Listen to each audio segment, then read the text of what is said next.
नमस्कार, मैं डॉक्टर रजनीश कुमार आप सभी का एक बार फिर से हार्दिक स्वागत करता हूं।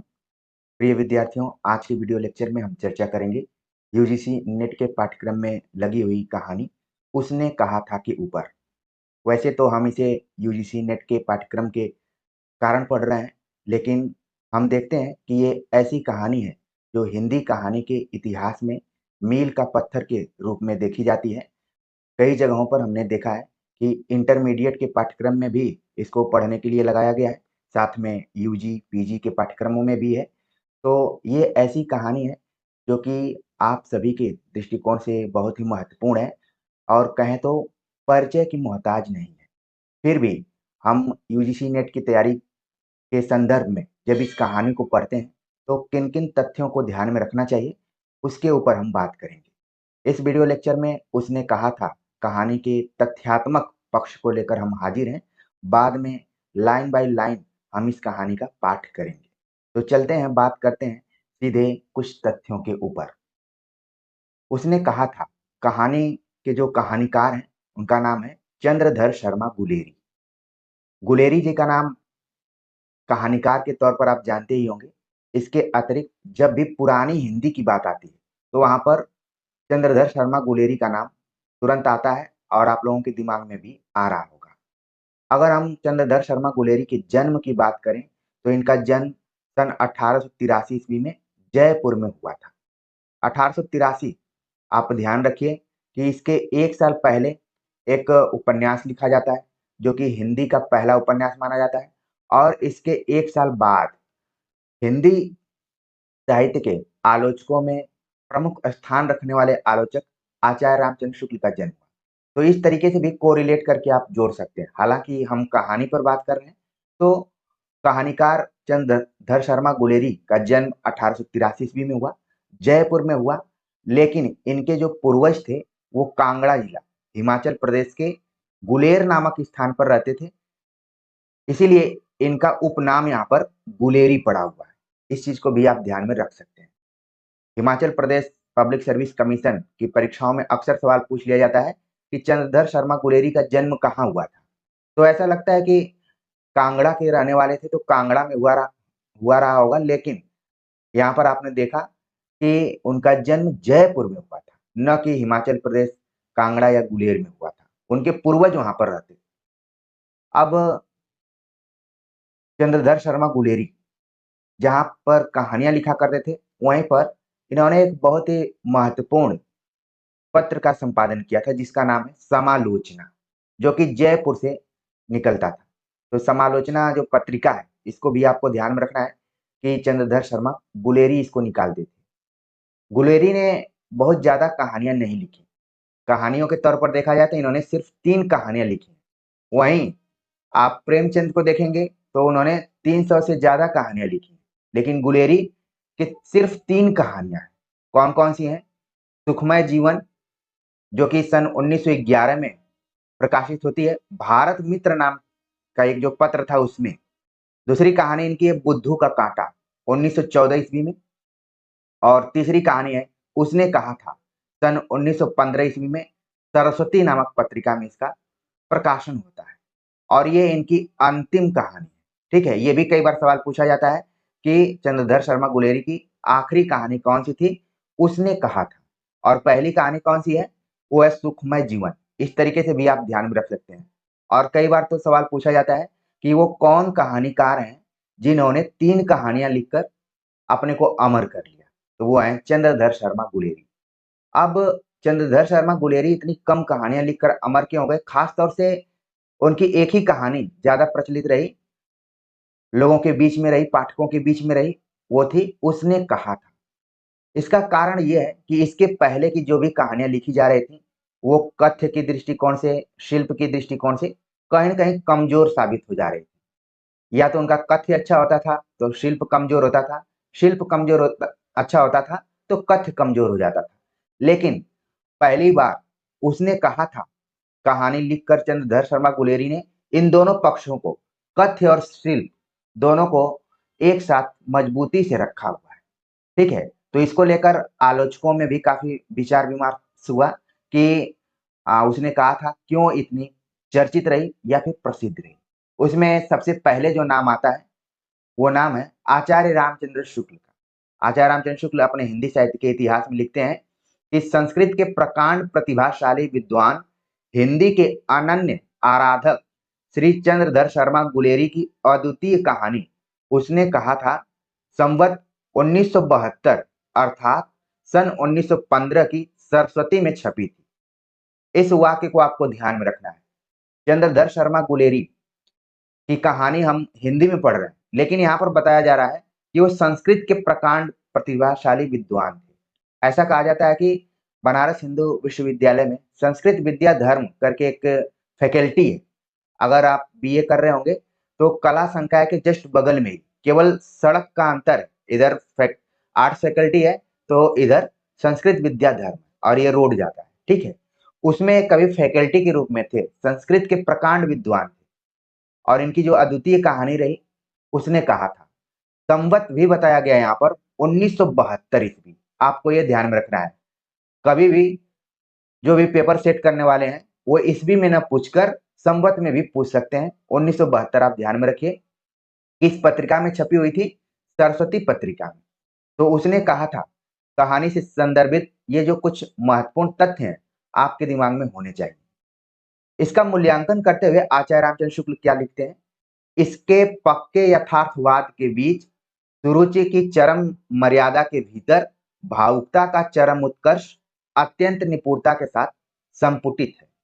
यानी कि 1915 के आसपास में धीरे धीरे यथार्थवादी कहानियां लिखने की जो शुरुआत है वो चंद्रधर शर्मा गुलेरी धीरे धीरे कर रहे थे। यथार्थवाद के बीच सुरुचि की चरम मर्यादा के भीतर भावुकता का चरम उत्कर्ष अत्यंत निपुणता के साथ संपुटित है।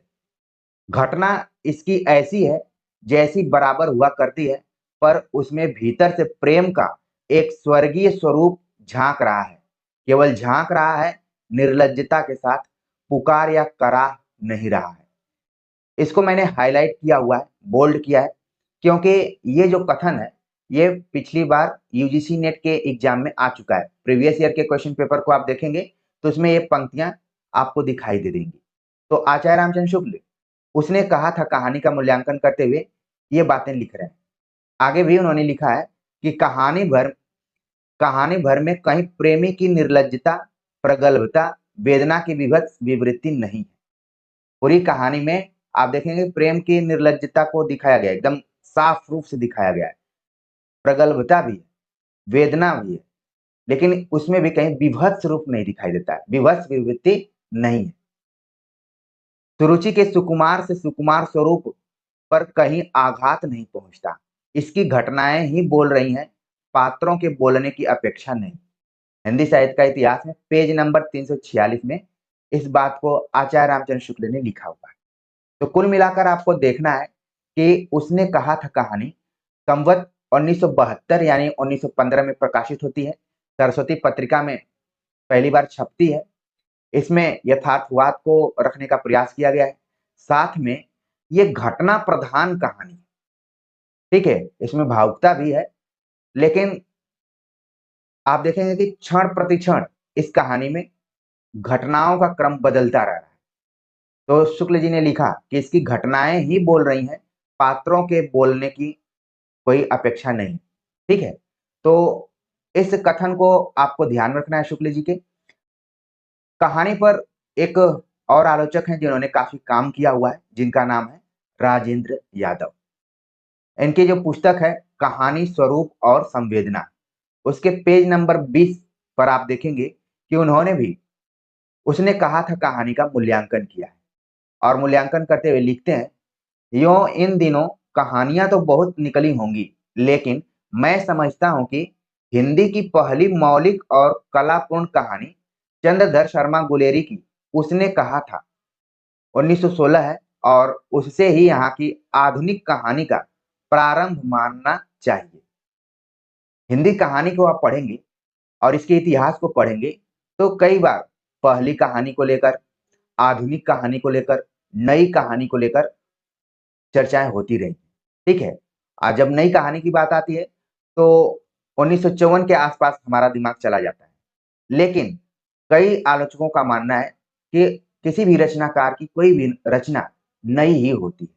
हर रचना अलग होती है, भले उसका कहीं एक जगह जुड़ाव हो, लेकिन नयापन हमेशा होता है। तो ये जो नई कहानी, पुरानी कहानी, पहली कहानी, आधुनिक कहानी की चर्चा हमेशा कहानी विधा में होती रही है। तो यहाँ पर राजेंद्र यादव के अनुसार अगर पहली मौलिक कहानी मानी जाए, मौलिक शब्द का प्रयोग आप नाटकों में देखते हैं, उपन्यासों में भी पहला मौलिक उपन्यास जैसे परीक्षा गुरु को मान लिया गया, ठीक है? अंग्रेजी ढंग का नॉवेल भी उसको कहा जाता रहा। लेकिन अगर कहानियों की चर्चा हम करें, तो इनके अनुसार यानी राजेंद्र यादव के अनुसार हिंदी की पहली मौलिक और कलापूर्ण कहानी उसने कहा था।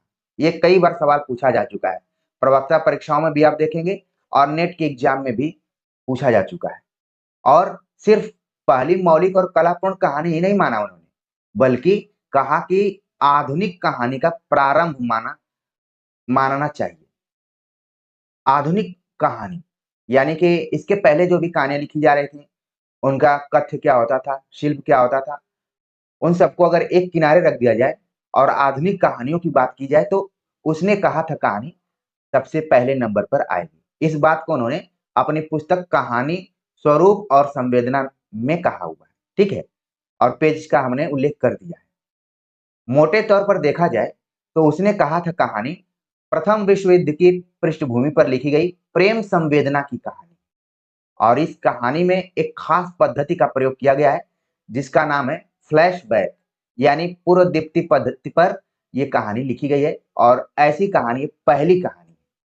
फ्लैशबैक जैसे कोई बात चल रही है, अचानक वर्तमान से हम भूतकाल में पहुंच जाते हैं और अपनी स्मृतियों को टटोलने की कोशिश करते हैं, खंगालने की कोशिश करते हैं। इसका प्रयोग चंद्रधर शर्मा गोलेरी सन 1915 ईस्वी में कर रहे थे।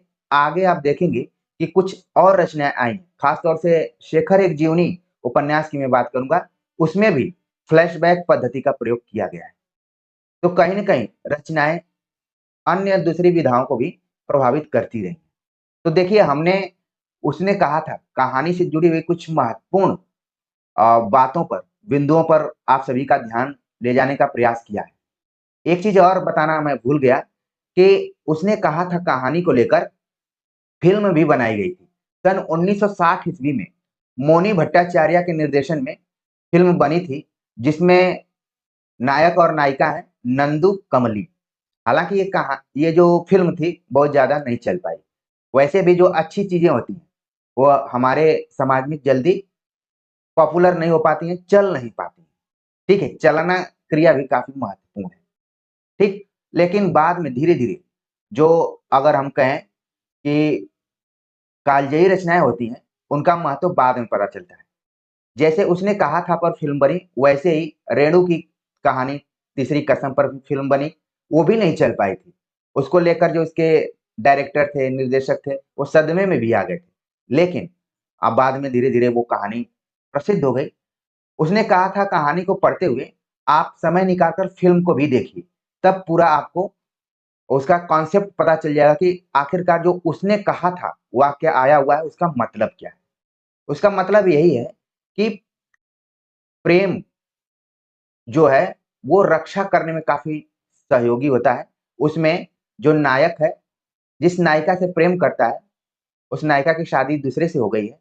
लेकिन अचानक युद्ध में जाना पड़ता है, जहाँ नायक भी एक सैनिक के रूप में काम कर रहा है और जो नायिका का पति है, वो भी सैनिक के रूप में काम कर रहा है। तो नायिका नायक से वचन लेती है, उसको प्रॉमिस कराती है कि तुम इनकी रक्षा करना। और युद्ध में जैसे ही नायिका का पति घायल होता है या फिर उसको चोट पहुँचती है, तो जो नायक है, उसको बचाने का प्रयास करता है। हालाँकि ये दोनों एक-दूसरे से इस मामले में परिचित नहीं है कि कहीं न कहीं इन दोनों को जोड़ने वाला एक कोई व्यक्ति है, जो नायिका है। तो नायिका का पति पूछता है नायक से कि तुम क्यों मुझे बचाए? तो वो बोलता है कि उसने कहा था। ऐसा नहीं है कि मेरा कोई वो है, लेकिन मैंने अपने प्रेम की रक्षा की है। जो हमने वचन दिया उसको निभाया है। तो कहानी कुछ इसी तरीके से है और उसने कहा था, शीर्षक से ही पता चलता है कि कुछ फ्लैशबैक में चीज़ें चली जा रही हैं, कि जैसे कोई चीज़ होता है तो लोग बोलते हैं हाँ, उन्होंने कुछ कहा था या फिर बोला था। तो वो चीजें जो है आपको अलर्ट करती हैं, आपको हो सकता है कि एनर्जी से युक्त भी रखती हैं। ठीक है, जैसे बहुत सारी चीजें यहाँ पर बताई जाती हैं, तो ये भी आपकी तैयारी में फ्लैशबैक के रूप में चलती रहती है। तो हम अब की कुछ की पॉइंट पर चर्चा करेंगे, क्योंकि मैंने पहले ही बोल दिया कि कहानी का लाइन बाय लाइन पार्ट हम नहीं करेंगे, बल्कि कुछ की पॉइंट्स को ध्यान में रखते हुए हम कहानी के फॉर्मेट को अपने दिमाग में रखेंगे। तो जब आप कहानी पढ़ने जाएंगे तो उसकी शुरुआत होती है कुछ इस तरीके से। इक्के वालों की जुबान कड़वी है। सवाल पूछा जा सकता है कि चंद्रधर शर्मा गुलेरी ने किसकी जुबान को कड़वी बताया है? इक्के वालों की। अमृतसर के बंबू काट वालों की जुबान मरहम की तरह जी साहब से अंत होती है। तो यहाँ पर देखिए अमृतसर शहर का जिक्र किया गया है। सवाल पूछा जा चुका है यूजीसी नेट में कि उसने कहा था कहानी में किस शहर का प्रयोग किया गया है? अमृतसर। ठीक है, या फिर कहाँ के बंबू काट वालों का जिक्र किया गया है? तो अमृतसर के बंबू काट वालों की जुबान किस तरीके की है? मरहम की तरह है। और इक्के वालों की कैसी है? कड़वी है। तो इन दोनों को आपको ध्यान में रखना है। कहानीकार जब कहानी लिखते हैं तो उसमें बताते हैं कि ये सिख पृष्ठभूमि पर लिखी गई कहानी है। यानी आप देखेंगे कि ज्यादातर बातें पंजाब एरिया की होंगी। अमृतसर आएगा, लुधियाना आएगा, नगरकोट आएगा, इस तरीके से कुछ जगहों का नाम आएगा। कहानी में जो नायक है, लड़का शब्द का प्रयोग किया गया है उसके लिए। लड़का मामा के केश धोने के लिए दही लेने आया था। कहानी में बताया गया कि जो लड़का है, जो इस कहानी का आगे नायक होने वाला है, वो अपने मामा के घर रहता है और उनके केश यानी बाल को धोने के लिए दही लेने आया हुआ है। और लड़की जो कि इस कहानी की नायिका है, वो रसोई के लिए बढ़िया लेने आई हुई है। ठीक है, तो दही और बढ़िया दोनों को ध्यान में रखना है। और जो भी मैंने हाईलाइट किया हुआ है, बोल्ड किया है, उसको आप अपने दिमाग में रखिए। और जब ये लेने आए हुए हैं तब दुकानदार परदेसी से गीले पापड़ों की गड्डी गिन रहा था। ये भी सवाल पूछा जा सकता है, क्योंकि यूजीसी नेट में मैं देख रहा हूं कि थोड़ा इस तरीके से फैक्चुअल सवाल पूछे जा रहे हैं। कोसी का घटवार कहानी में जो चक्की है उससे किस तरीके से आवाज निकलती है, जब ये सवाल पूछा जा सकता है तो कहीं से भी सवाल पूछा जा सकता है। तो यहाँ पर आप देख रहे हैं कि उन्हीं तथ्यों को हमने जुटाया हुआ है। घर कहाँ पर है? मगरे और माझे शब्द का प्रयोग हुआ है। जो नायक है यानी जो लड़का है वो माझे का रहने वाला है, और जो लड़की है वो मगरे की रहने वाली है। कहानी में बताया गया है कि लड़की का संबंध किससे है? अतर सिंह लड़की के मामा है। ये भी आपको ध्यान में रखना है। लड़के के मामा गुरु बाजार में रहते हैं। ठीक है, तो खास तौर से लड़की और जो लड़का, जो इस कहानी के नायक और नायिका है, आगे लड़के का नाम पता चल जाएगा लेकिन लड़की का नाम नहीं क्लियर होगा, बल्कि उसके पति के पेशे से उसको हम जानेंगे। ठीक है, लेकिन ये दोनों कहाँ रहते हैं? अपने मामा मामी के घर रहते हैं। आप लोग भी अपने मामा मामी के यहाँ जाते रहे होंगे, और कुछ इस तरीके से प्रेम प्रसंग भी दिखाई पड़ जाते हैं कई बार। ठीक है, तो यहाँ पर आपको यही ध्यान में रखना है कि पृष्ठभूमि लड़कों की क्या बन रही है? उनके मामा का घर है। लड़के ने मुस्कुराकर पूछा, तेरी कुड़माई हो गई? और इस बात को उसने 2 से 3 बार पूछा। दोनों आपस में मिलते हैं और मुस्कुरा कर पूछना। ये देखिए, मुस्कुरा कर, एक होता है सामान्य रूप से पूछना। त्रिलोचन की एक पंक्ति है कि यूं ही मुस्कुराकर तुमने परिचय की गांठ लगा दी। ये मुस्कुरा कर पूछना क्या होता है? यानी कि कहीं कहीं लड़का का लड़की के प्रति कोई फीलिंग है, कोई उसके अंदर भाव है, इसीलिए वो मुस्कुरा रहा है। मुस्कुरा कर क्या पूछा? तेरी कुड़माई हो गई। यानी भाषा शैली आप देख रहे हैं, उसने कहा था में बहुत सारे ऐसे शब्द आए हुए हैं जिनके की अर्थ परीक्षाओं के दृष्टिकोण से महत्वपूर्ण है। जब हम पाठ करेंगे कहानी का तो उन अर्थों पर खास जोर देंगे। लेकिन कुड़माई का मतलब है कि सगाई हो गई या फिर तुम्हारी शादी हो गई। 2 से 3 बार पूछता है, एक बार नहीं पूछता है। लड़की शर्मा कर कहती है कि धत। ये भी संवाद आप ध्यान में रखिए, किस तरीके से संवाद है यहाँ पर। लड़के ने मुस्कुराकर पूछा, तेरी कुड़माई हो गई? लड़की ने धत कहा। इससे ज्यादा कोई बात यहाँ पर आगे नहीं बढ़ी। अब क्या? दोनों अपने मामाओं के पास रहते हैं और दोनों का मार्केट एक ही है। दोनों की मुलाकातें कभी सब्जी वाले से, कभी दूध वाले के यहाँ हो जाती है। और बार बार पूछने के बाद लड़की एक बार बोल ही देती है कि हाँ हो गई। ये देखिए, बोल देती है उसको परेशान करने के लिए कि हाँ हो गई है। तो इसका उसके ऊपर प्रभाव क्या पड़ता है? प्रतिक्रिया में आप देखिए, कहानी में बताया गया है कि लड़के की प्रतिक्रिया क्या होती है कि एक लड़के को मोरी में ढकेल दिया, एक छाबड़ी वाले की दिन भर की कमाई धोई, एक कुत्ते पर पत्थर मारा, एक गोभी वाले के ठेले में दूध उड़ेल दिया, सामने नहाकर आती हुई किसी वैष्णवी से टकराकर अंधे की उपाधि पाई। जैसे उसने कहा कि हाँ हो गई, तो ऐसे लगा कि दिल टूट गया। और जब दिल टूट गया तो प्रतिक्रिया देखिए। और ये उस जमाने की कहानी है जब जो लड़का है वो 12 साल का और लड़की 8 साल की, किशोरावस्था से भी कम का है। ठीक है, तो बचपन का प्रेम इसको कह सकते हैं। तो जैसे ही इसको पता चलता है, देखिए प्रतिक्रिया क्या कह दी है, 5 तरीके की प्रतिक्रियाएँ हैं और ये प्रतिक्रियाएँ इग्नोर करने के लिए नहीं, बल्कि आपको ध्यान में रखना है, एग्ज़ाम में पूछा जा चुका है कि लड़के ने क्या-क्या किया था।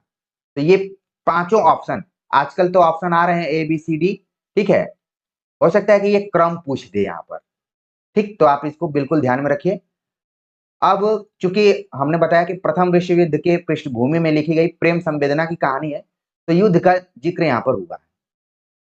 आगे कहानी में पता चलेगा कि जो नायक है, 25 वर्ष के ब जब ये चीज़ें घट गई हैं, तो 25 वर्ष बीतने के बाद वो सेना में चला जाता है और युद्ध करने के लिए जाता है। किससे युद्ध हो रहा है? जर्मन, ठीक है? और वहाँ पर अपने ग्रुप से बातचीत करते हुए लुधियाना का ज़िक्र करता है और जो जाड़ा है, वहाँ का जो मौसम है, उससे तुलना करता है। नगरकोट का जो जलजला है, उसको याद करता है और नगरकोट में दिन में 25-25 जलजले आते हैं, इस तरीके का उल्लेख है। और फिर संवाद आए हुए हैं कि तुम राजा हो, मेरे मुल्क को बचाने आए हो, मेम इस बात को कहती है, जो वहाँ के जर्मन की। और लहना सिंह, अब यहाँ पर कहानी का जो नायक है, उसका नाम आने लगा। लहना सिंह का एक कथन है कि बिना फेरे घोड़ा बिगड़ता है और बिना लड़े सिपाही। ये जो कथन है, कई बार परीक्षा में पूछा जा चुका है, आगे भी आ सकता है। और उसी पैराग्राफ में बताया गया है कि लहना सिंह का टारगेट है कि अकेले 7 जर्मनों को मारकर वो आएगा, ऐसा उल्लेख किया गया है। अब इसमें कुछ और पात्र हैं, जैसे हजारा सिंह, उसका क्या है कि लड़ाई के मामले में जमादार या नायक के चलाए नहीं चलते, बड़े अफसर दूर की सोचते हैं। इस बात को हजारा सिंह कहता है। कहानी में वो बताया गया है एक और पात्र है, जिसका नाम है वजीरा सिंह। वजीरा सिंह पलटन का विदूषक था। इस तथ्य को भी आपको ध्यान में रखना है। और एक कथन है कि मैं पंधा बन गया हूँ, वजीरा सिंह। सवाल पूछा जा सकता है कि ये किसका कथन है या फिर किस कहानी से? तो आप बता देंगे तुरंत। अगला जो कथन है, क्या मरने मराने की बात लगाई है, मरे जर्मन और तुरक, वजीरा सिंह कहता है। क्योंकि वजीरा सिंह विदूषक है, वो हास परिहास भी करता है। लप्टन साहब 5 वर्ष से उसकी रेजिमेंट में थे, यानी कि लहना के रेजिमेंट में 5 साल से थे वो। तुम्हें बोधा की कसम और सूबेदारनी जी की सौगंध है, जो इस गाड़ी में न चले जाओ, लहना सिंह का ये कथन है। तूने मेरे और बोधा के प्राण बचाए, सूबेदार लहना से इस बात को कहता है। कुछ संवाद हैं जिनको कि आप ध्यान में रखेंगे, बाकी जब मैं लाइन बाय लाइन पाठ करूंगा तो ये संवाद वहां पर दोबारा आएंगे और आप को रिलेट करके इस लेक्चर को देखेंगे। वजीरा पानी पिला दे, लहना इस बात को कहता है। आगे एक पैराग्राफ शुरू होता है, जिसमें बड़ा ही महत्वपूर्ण कथन आया हुआ है कि मृत्यु के कुछ समय पहले स्मृति बहुत साफ हो जाती है। ये उस स्मृति के तरफ बात की गई जो फ्लैशबैक पद्धति के लिए यूज की गई है। अब कहानी में बताया जा रहा है कि लहना सिंह 12 वर्ष का है, 8 वर्ष की एक लड़की मिल जाती है। ये वही नायक और नायिका दोनों की उम्रों के बारे में चर्चा की गई है और ये तथ्य यूजीसी नेट के क्वेश्चन पेपर में आ चुका हुआ है। ठीक है, अब यहाँ पर बात बताई जाती है कि 25 वर्ष बीत गए, अब लहना सिंह नंबर 77 राइफल्स में जमादार हो गया है। ये देखिए टर्निंग पॉइंट से आपको ध्यान में रखना है कि जो फ्लैशबैक है वो 25 वर्ष पहले का है। अब लहना सिंह कहाँ पर पहुंच गया है?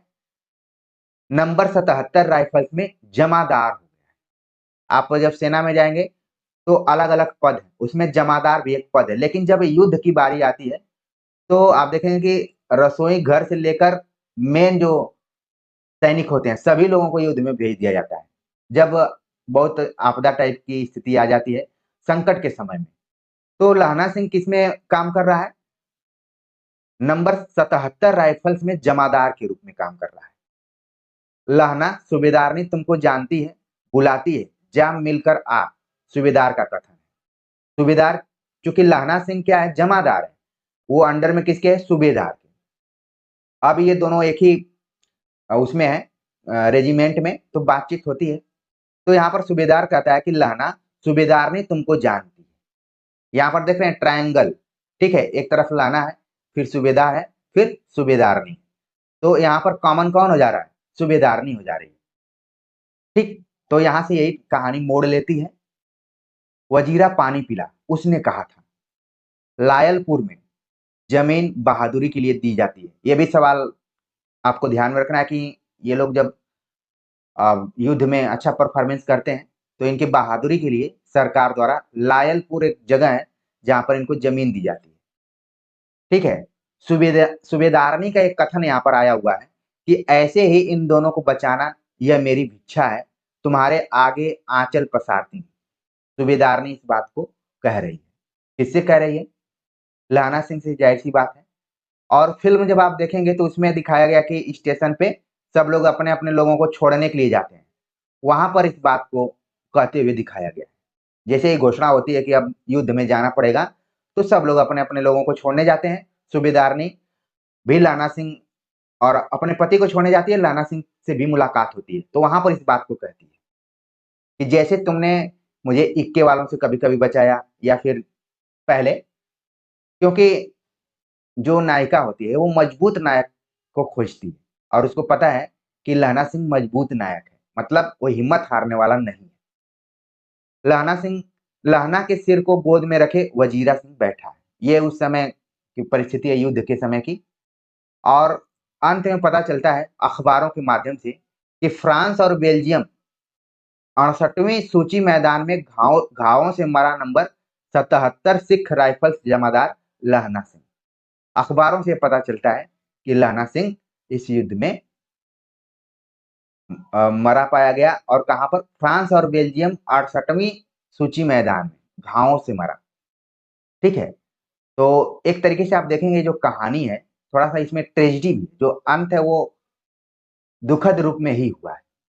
अगर पूरी कहानी आप पढ़ेंगे तो जो इसमें मुख्य पात्र आ रहे हैं उसमें लहना सिंह जमादार के रूप में, हजारा सिंह सूबेदार के रूप में, वजीरा सिंह विदूषक के रूप में है, बोधा सिंह और कीरत सिंह का भी नाम। तो प्रिय विद्यार्थियों, मुझे लगा कि इस कहानी के कुछ महत्वपूर्ण तथ्यों से आप सभी का परिचय कराया जाए, ताकि कम समय में इस कहानी को आप समझ पाए। क्योंकि इसके पहले भी हमने 4-5 कहानियों के बारे में चर्चा की थी जो कि आपके पाठ्यक्रम में लगी हुई हैं यूजीसी नेट में, और वो कहानियां छोटी थी और उसमें कानों में कंगना कहानी थोड़ी सी बड़ी थी। लेकिन मैंने कहा कि कथ्य और शिल्प के दृष्टिकोण से जो मजबूती दिखाई देनी चाहिए, जो कहानी की निशानी वो होनी चाहिए, उन कहानियों में नहीं थी जिस हिसाब से उसने कहा था हमें। तो इसलिए हमने सोचा कि पाठ से पहले इन तथ्यों से परिचय कराएं, इसके बाद हम कहानी पाठ करेंगे। तो आप सभी के कमेंट्स का मुझे इंतजार रहेगा। मिलते हैं नए टॉपिक के साथ, तब तक के लिए नमस्कार।